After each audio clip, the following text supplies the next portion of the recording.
So this is video 2 of my vlog. I am a narcoleptic who has cataplexy episodes, so I have type 1 narcolepsy. I figured I would give a little information as to how I was diagnosed. I was diagnosed about a year ago, and it was one of those moments that it changed a lot of things for me. It changed how I saw myself, how I saw my family, how I saw my friends, how I saw the world around me. I had just been diagnosed with fibromyalgia, and I was exhausted. I was super exhausted. Mind you, I was always one of those kids that I had insomnia growing up, and I didn't sleep well at night. I only slept well during the day. So I kind of thought that that's what was going on again. I'd gotten over that for a while, and I thought, okay, well, maybe I've gone back to the insomnia that I had when I was a teenager. Well, come to find out, I had been sleeping for almost a good 2/3 of the day. And then I talked to my doctor about it, and I said, this is really weird. It's not normal. It's not normal for me. I didn't think it was just pain related because after they started getting me on the medication for my fibromyalgia, my pain level reduced a little bit. So they ended up doing a sleep study, and then they called me back and they said they wanted to do a second sleep study. Okay, no big deal. I went in and did the second sleep study, and MSLT. It's a multi-sleep latency test where while you have all these electrodes plugged onto your brain, well, glued to your scalp and your hair and everything else, which you look like something that came out of a sci-fi movie. And let me tell you, ain't nobody look cute with that stuff on you. Believe me, I've seen plenty of pictures of people that have had this done, and every single one of us looks like we are something from a sci-fi movie that could be plugged into a computer. Okay? So, when you do the MSLT, you have your normal sleep study, which tracks the way you sleep at night, the way you go into REM sleep, and the other layers of sleep. Well, the multi-sleep latency test, what it does is it will track how fast you fall asleep and fall into REM sleep by having you take 4 to 5 naps during the day. Now, they're 20-minute naps, and you're supposed to hit REM sleep within 5 to 6 minutes, I do believe. Well, needless to say, failed or passed, or however you want to put it, to where I was hitting REM sleep in such a short amount of time that it was literally me closing my eyes, falling asleep, there's REM. Um, that is one of the main ways that they diagnose narcolepsy, as how fast you fall asleep and how deep of a sleep you fall into. The reason why is because narcoleptics do not have a restorative sleep. Our bodies do not repair itself when we sleep because we don't go into that deep of a sleep. I figured, okay, that explains a lot. I had a week before they gave me the diagnosis, so here I am stressing for a week straight, going, okay, did I fail? Did I pass? What's the information? What are they going to tell me? And I never received that sneak peek that some people can get.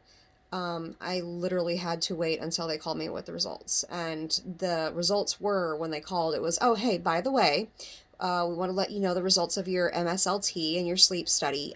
You do have narcolepsy. And the doctor will talk to you about it when you come back to see him at your next scheduled appointment. That's it. That's all they tell you. Do you know how much that sucks? It's like sitting there, everything's fine. You're stressing out, waiting for this big information, and all of a sudden it's oh yeah, this is what you have. Just chill with this information, and we'll get back to you on it. Do you know how many people cannot just chill with this information? They need to be giving you these test results when you see the doctor, because believe me, it sucked. So I ended up doing my own research. I looked up I Googled it, of course. I mean, we're at the generation of Google. So I Googled it and found there's not a whole lot of information about it. Um, I will be listing some links in the tabs in the description below, so that way I can show you kind of where I got some of my information, because unfortunately with this neurological disease, there's not much there. They're still researching it. I mean, back in the 60s and 70s, it was still being classified as schizophrenia. Yeah. And that's another thing. Narcolepsy, depending on which doctor finds it first, will either classify it as schizophrenia or they'll classify it as narcolepsy, because we do have hallucinations. Like, I will see bugs crawling. If I am up too long or I'm too exhausted or I've pushed myself way too far and I am right on the edge of having a sleep episode, I will see bugs crawling all over everything around me. It is terrifying. It is disgusting. That is why I am OCD about cleaning so much, because I want to know that for a fact that there are not bugs in my house. These are just things my brain is creating in a manner to get me to go to bed. It's way of telling me you're dreaming while you're awake, which is another thing that narcoleptics do. We will dream while we are awake. It is creepy, it is weird, and it is awkward. Let me tell you, it is very awkward. But when you receive your diagnosis, you're gonna Google it. Don't be disappointed when you don't find a whole lot of information, or information that you find that's nothing but medical journals and medical mumbo jumbo. That's all I can describe it as, is medical mumbo jumbo. I understand it because my mother's been in the medical field since I was a kid. So these terms I've been hearing for years. But don't overwhelm yourself with information. Don't go looking into different things, because your narcolepsy is going to be different than mine. Mine's different than the next person. Each one of us have a different type of narcolepsy because it is unique to your own brain. I have extreme cataplexy and extreme sleep episodes and extreme exhaustion. That's why I can't drive. And it makes it almost impossible to work because, one, no company wants to hire me because, well, I'm a liability. And two, I have to take naps. I will take up to 2 to 3 naps a day. And it sucks. It really does suck, because I feel like often I am wasting my entire life away by sleeping. That's the other thing that comes with this, is depression. Please reach out to your family and friends and let them know, look, if you start seeing me act different or think different or talk different, bring it to my attention, because you will get depressed. Narcolepsy actually does cause depression and anxiety. If you already have it, it's going to make it worse. My anxiety has been steadily getting worse. I am actually terrified to leave my house at times. I will find every excuse to stay home.